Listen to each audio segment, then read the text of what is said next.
क्रांती सूर्य तू, शिल्पकार तू, भारताचा बोधिसत्व मुख. इथे परिस्थिती अशी आहे की बाई कोणाकडे जाऊ शकत नाही.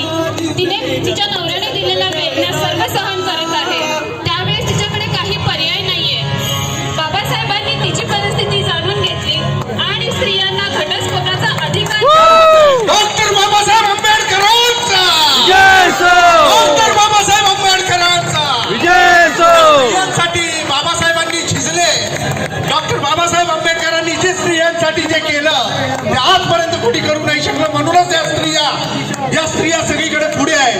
आज आमच्या भारताचं पायलट म्हणू नका, राष्ट्रपती म्हणू नका, सगळीकडे ज्या महिलांनी प्रवेश केलेला आहे ते फक्त आणि फक्त डॉक्टर बाबासाहेब आंबेडकरांची आमच्यावर मेहरबानी आहे. अतिशय सुंदर असं कॅरेक्टर म्हणून श्रीराम आपल्या समोर येत आहे. अगदी वरिष्ठ नागरिक आहे. बरेच वर्षांचा कालावधी होऊन कामात त्यांनी तत्परता जरी दाखवली असेल तरी कामानंतर त्यांना कुठल्याही प्रकारचे नियोजनासाठी पैसे मिळत नाहीयेत. त्यावेळेस त्यांची परिस्थिती जाणून बाबासाहेब आंबेडकर यांनी पेन्शन योजना अंमलात आणली. त्यावर त्यांनी कायदा बनवला. अतिशय सुंदर असं जे आमचे सर्वच, आमची आई असेल, आमचे वडील असतील, आमचे आजोबा असतील, आमचे सिनियर सिटीजन असतील, जो हा पेन्शनचा पुरेपूर फायदा घेतात तो फक्त आणि फक्त डॉक्टर बाबासाहेब आंबेडकरांमुळे. बाबासाहेब आंबेडकरांचा. जर आज आमच्या बाबासाहेबांनी ही घटना लिहिली नसती तर आज पेन्शन पासून मुक्त राहिलो असतो आपण. यानंतरची परिस्थिती 12 तास आम्हाला काम करावं लागलं असतं. या 12 तासातून 8 तासाचा जो मोबदला घेऊन दिलाय तो फक्त आणि फक्त बाबासाहेबांमुळे. म्हणून डॉक्टर बाबासाहेब आंबेडकरांचा. नंतरची परिस्थिती अशी होती की जे काही वंचित समाजाला पाणी पिण्याचा अधिकार नव्हता सर्वांसोबत, त्यावेळेस 14 तळ्यावर बाबासाहेबांनी स्वतः पाणी प्राशन करून सर्व वंचितांना त्या गोष्टीचा अधिकार मिळवून दिला. ही सर्वात नाजूक परिस्थिती होती आणि ती त्यांनी व्यवस्थितपणे हाताळली होती. अतिशय सुंदर असं कॅरेक्टर डॉक्टर बाबासाहेब आंबेडकरांचं श्रीराम. वागणूक मिळाली पाहिजे, सर्व ठिकाणी प्रवेश मिळाला पाहिजे, असेच फक्त बाबासाहेबांचा उद्देश होता आणि तो त्यांनी सर्वांना मिळवून दिला. बाबासाहेब आज नसते तर शासनाच्या ज्या काही सवलती आहेत त्या आपल्याला भेटल्या नसत्या. म्हणून त्यांच्याबरोबर त्यांना बाबासाहेबांबरोबर त्यांच्या पुरेपूर साथ देणाऱ्या रमाईंनी जर त्यांना ही साथ दिली नसते तर बाबासाहेब घडू शकले नसते आणि बाबासाहेब घडू शकले नसते तर आम्ही घडू शकलो नसतो. म्हणूनच आम्ही डॉक्टर बाबासाहेब आंबेडकरांचे अनुयायी आपण सर्व आहोत. श्रीराम यांनी केलेलं आमच्या पॅराडाईसला त्यांनी दाखवून दिलंय की आम्ही सर्व धर्म सर्व एक आहोत. हाच आमचा श्रीराम झाला होता. रामाची भूमिका एवढी सुंदर अशी केलेली आणि हाच आमचा श्रीराम आज डॉक्टर बाबासाहेब आंबेडकरांची भूमिका घेऊन. महिलांना प्रसूती रजा हा प्रकार नसल्यामुळे त्या बऱ्याचशा वेदनांमधून जात होत्या.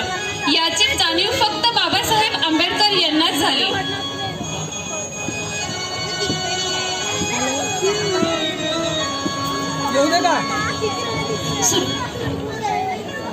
एक महिला ती गर्भवती असताना तिला 12-12 तास काम करावे लागत आहे आणि त्यामुळे ती खूप व्यस्त आहे. तिला सुट्टी मिळत नाहीये. त्यावेळेस बाबासाहेबांनी तिची परिस्थिती जाणून घेऊन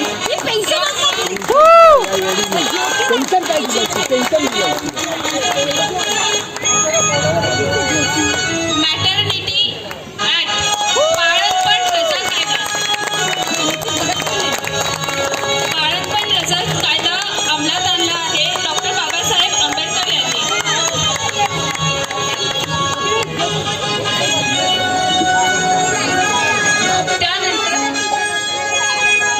असे सगळे कार्य सगळ्यांनी जरा बाजू व्हायचं आहे. बाबासाहेबांची एंट्री आहे, त्यांना येऊ द्या. बाबासाहेबांचे कार्य जे बाबासाहेबांनी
आहे